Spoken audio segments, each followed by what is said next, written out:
Bienvenue, mesdames et messieurs, dans Politicia, votre rendez-vous politique. La Banque africaine de développement vient de publier la liste des 10 pays les plus riches du continent. Le Nigeria, avec 581 milliards de dollars de produits intérieurs bruts, occupe naturellement la première place devant l'Afrique du Sud, 276 milliards de dollars de produits intérieurs bruts. Et la liste est bouclée par la Tanzanie, 52 milliards de dollars de PIB. Seulement, voilà, aucun pays africain utilisant le franc CFA ne figure parmi ce classement. Et ça suffit pour que le débat sur les inconvénients du franc CFA soit à nouveau relancé par certains économistes du continent qui recommandent déjà d'abandonner cette monnaie vieille de 70 ans. Alors, la richesse d'un pays dépend-elle de sa monnaie? Si oui, dans quelle proportion?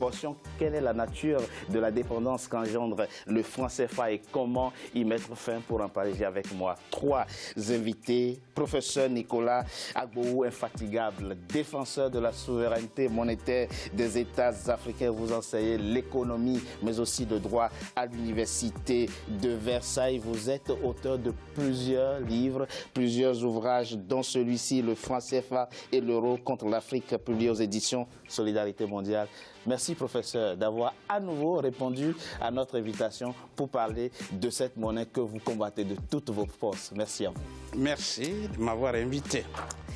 Nadim Michel Khalif, vous êtes expert en économie politique, vous êtes économiste naturellement, ancien doyen de la faculté des sciences économiques de Lomé. Ça se passe au Togo. Pour vous, le débat sur le franc CFA ne doit pas être un débat idéologique, un débat dogmatique, mais tenir compte de la réalité. Et la réalité pour vous, c'est que les États utilisant le franc CFA ne dépendent pas du tout de la France, comme le laissent croire certains économistes. Vous nous en direz davantage au cours de cette émission. Merci d'avoir accepté notre invitation. Patrick Mboyo, vous enseignez les relations internationales, mais aussi le droit à l'université d'Evry. En France, la monnaie, c'est aussi une question internationale, une question de relations internationales. Vous nous apporterez votre expertise sur cette question au cours de cette émission. Merci d'avoir accepté notre invitation. Pour se développer, il faut avoir sa propre monnaie, disent beaucoup d'économistes africains. C'est relatif, rétorquent d'autres pour qui une monnaie propre n'est pas forcément la panacée. Mais comment se situer par rapport à ce débat? On en parle après ce sujet de la rédaction signé Aïssatou Beslan Diamanka. Rompre ou pas rompre avec le franc CFA, c'est la question brûlante qui anime le cercle des intellectuels, économistes et panafricanistes. Le dernier tollé intervient suite à la publication du classement de la Banque africaine de développement, une liste de 10 pays, les pays les plus riches du continent africain. Parmi ces 10 pays leaders sur le plan économique, aucun pays de la zone franc n'y figure. Une occasion pour ces détracteurs d'indexer encore une fois le franc CFA, qui selon eux est un frein au développement des pays de la zone franc, mais aussi un système de domination.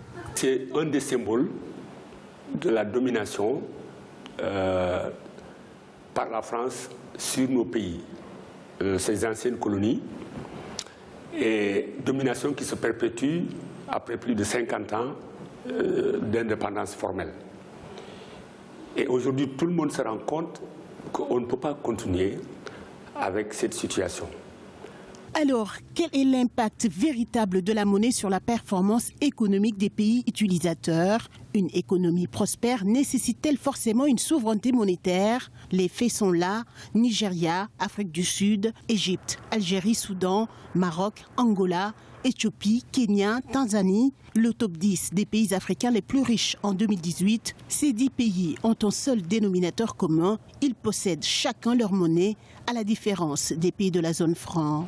C'est le 26 décembre 1945 que la France a mis en place le franc CFA, franc des colonies françaises d'Afrique, récemment devenu franc de la communauté financière africaine, arrimé à l'euro, pour avoir, selon certains analystes, la mainmise sur les capitaux qui circulent dans les colonies. Mais pour d'autres, le combat contre le franc CFA doit être mené avec beaucoup de parcimonie en tenant compte des populations locales. Je dirais que pour les populations locales, il est absolument inconcevable de sortir du franc CFA, car la sortie du franc CFA conduirait à une inflation d'environ 12% par an, ce qui fait 60% de perte de pouvoir d'achat au bout de 5 ans pour les produits qui sont importés, c'est-à-dire l'essence, les médicaments ou certains produits technologiques. Donc ce serait vraiment un danger pour les populations locales de sortir du franc CFA. L'année 1994, précisément le 12 janvier, fut une année difficile sur le plan économique. Le franc CFA perd sa valeur de 50% à cause d'une dévaluation imposée par le gouvernement français. Conséquence directe, un boomerang économique avec une baisse des devises, une diminution désastreuse des bourses ménagères, une fragilité du tissu économique. A rappeler que la Guinée, sous la houlette du président Sékou Touré, fut le premier État africain à se débarrasser de cette chaîne monétaire coloniale et à battre sa propre monnaie au lendemain des indépendances. La Mauritanie puis Madagascar suivent la danse en 1973. Mais selon le gouverneur de la Banque centrale des États de l'Afrique de l'Ouest, aujourd'hui en 2018, malgré une croissance soutenue, les pays de la zone franc n'ont pas encore les moyens techniques de fabriquer leur monnaie. Aujourd'hui, nos économies n'ont certainement pas les moyens de pouvoir fabriquer leur monnaie sur place parce que ça ne serait pas rentable. Si les statistiques sont exactes, il n'y a que 8 ou 9 pays sur les 52 pays africains qui fabriquent leur monnaie parce que soit la taille de leurs économies et les besoins ne peuvent pas justifier l'implantation d'une fabrique de monnaie parce que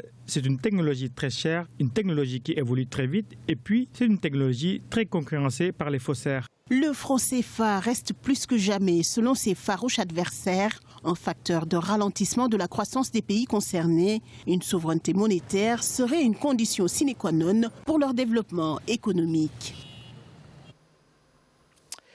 Professeur Nicolas Gbowou, je propose que nous sortions ce débat du seul cadre théorique et intellectuel pour parler concret, pour que ceux qui nous suivent comprennent de quoi il s'agit quand on parle du franc CFA. Et on va donner un exemple concret, vous nous expliquerez. La Côte d'Ivoire, quand on prend aujourd'hui un pays comme la Côte d'Ivoire, c'est 45 milliards de dollars de produits intérieurs bruts. C'est 40% du PIB de la zone UEMOA. C'est 7,3% de taux de croissance. Et ce pays utilise le franc CFA. Comment peut-on imaginer la situation de ce pays s'il n'utilisait pas le franc CFA? Très bien. Merci pour cette question. Déjà, d'entrée de jeu, il faut souligner avec force que nous sommes face aux résultats. Quand ces pays africains de la zone franc ont eu leur indépendance politique, la France leur a proposé ce qu'on appelle la coopération monétaire franco-africaine. Et l'argument est de dire, eh bien, si on fait cette coopération monétaire franco-africaine, ça vous permettra de vous développer très vite, plus vite que les autres. Que si vous êtes laissé à vous-même. C'était ça la promesse. C'était ça la promesse et c'est écrit dans les accords. Oui. Quelle est la réalité? La réalité, c'est que cette promesse n'est pas tenue.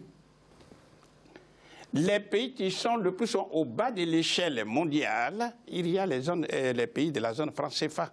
Et cette promesse, pour nous, ce n'est pas une surprise. Pourquoi? Parce que le franc CFA est le vecteur du nazisme monétaire dont la France a été victime. D'accord. Donc, une monnaie nazie ne peut jamais développer un pays. Et le cas concret de la Côte d'Ivoire, mais j'aurais pu prendre un autre pays, c'est que perd ce pays singulièrement à utiliser le franc CFA? Ou alors, que gagnerait-il? Quel serait son état économique, sa santé économique, si la Côte d'Ivoire avait sa propre monnaie? Si la Côte d'Ivoire avait sa propre monnaie, et que, par ailleurs, d'autres pays producteurs des matières premières ou d'autres avaient leur propre monnaie, la première des choses, ils ne donneraient pas leurs devises, on appelle devises les monnaies étrangères qu'on obtient en vendant à l'extérieur, ils ne donneraient jamais leurs devises à la France. Parce que pour mémoire, lorsque ces pays de la zone franc CFA vendent à l'extérieur, depuis 1945 jusqu'en 1973, ils donnent l'intégralité, 100%, de tout ce qu'ils ont gagné, ils donnent ça à la France. Non, ce n'est plus 100% maintenant, professeur. Non, mais il faut que ceux qui nous écoutent le sachent.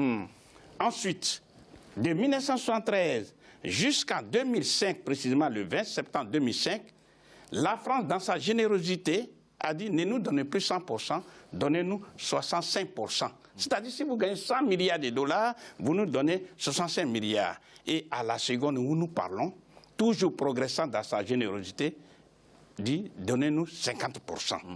La conséquence est immédiate. Il y a un manque à gagner pour les pays. Ce n'est pas tellement le problème de manque à gagner, c'est que de 1945 jusqu'à 1973, puisque ces pays sont dépouillés de leurs devises, c'est-à-dire les monnaies étrangères, qui leur permettraient d'importer des biens d'équipement comme les machines pour pouvoir transformer chez eux les matières premières et donc s'industrialiser, ces pays ont été structurellement bloqués. Et c'est ça, parce qu'il n'existe pas sur la Terre un seul pays développé, dépouillé de la souveraineté monétaire et dépouillé de ce que vous dites est très clair. Ça veut dire que quand la Côte d'Ivoire vend 100 000, on va dire quoi, 100 millions d'euros de cacao, 50% sont gardés au Trésor français.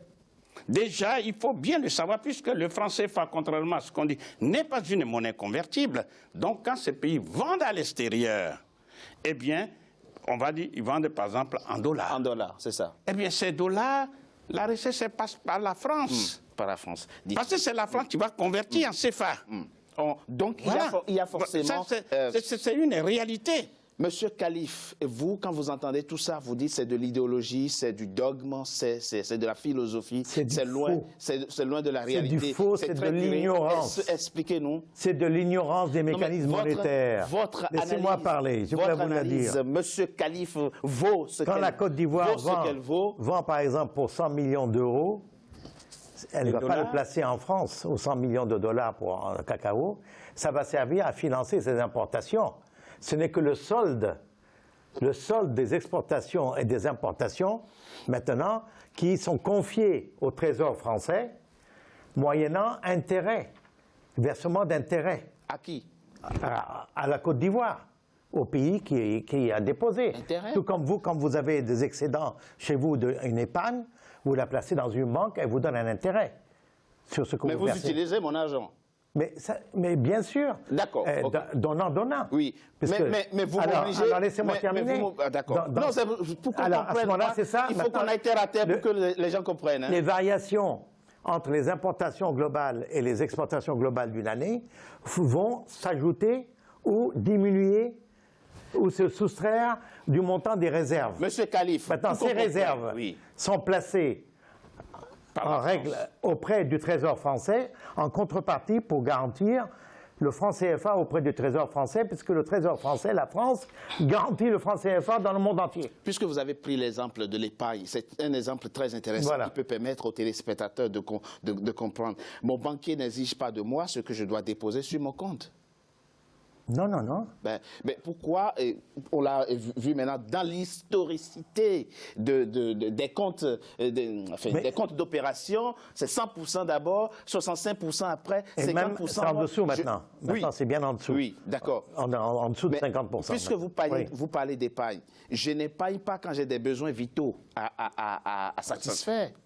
Non, mais là, c'est en contrepartie. Simplement, ce sont des réserves. D'accord. Chaque pays a ses réserves monétaires qui puissent garantir la circulation monétaire interne. D'accord. Il faut des réserves. Alors, ces réserves, vous pouvez les placer là où vous voulez. Par exemple, l'Afrique centrale a essayé de les placer à un taux plus élevé aux États-Unis pendant les années Madoff. Elle a tout perdu, vous le savez. Elle a tout perdu, tout ce qu'elle a placé. On est revenu, à ce moment-là, ils n'ont plus voulu placer à l'extérieur qu'en dehors du Trésor français, parce qu'il y a une garantie à 100%.